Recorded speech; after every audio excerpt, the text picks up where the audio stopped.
Hey, my name is Landon Lampkin, and I currently teach at Wakanda USD 272 in Cocker City Downs, Glen Elder, Tipton, Kansas. I teach K-12 vocal music as well as K-5 computers and technology.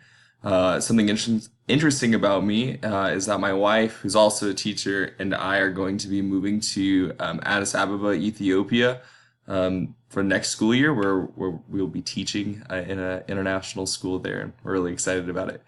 Uh, Regarding reflection, I feel like reflection is one of the most important things that we can do on a daily basis. Something that can be formal, but can also be something that's informal. And taking the time to grow as a teacher and taking the time to reflect and then change to better teach all students.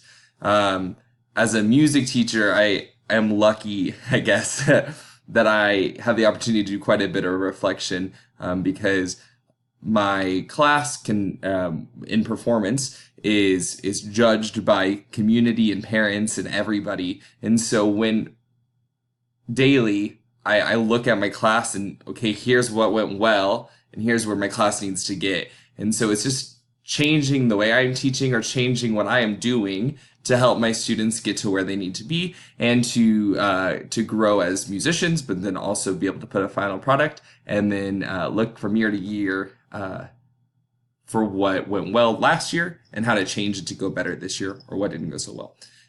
So yeah, I'm looking forward to this class and getting to know everybody. Thanks.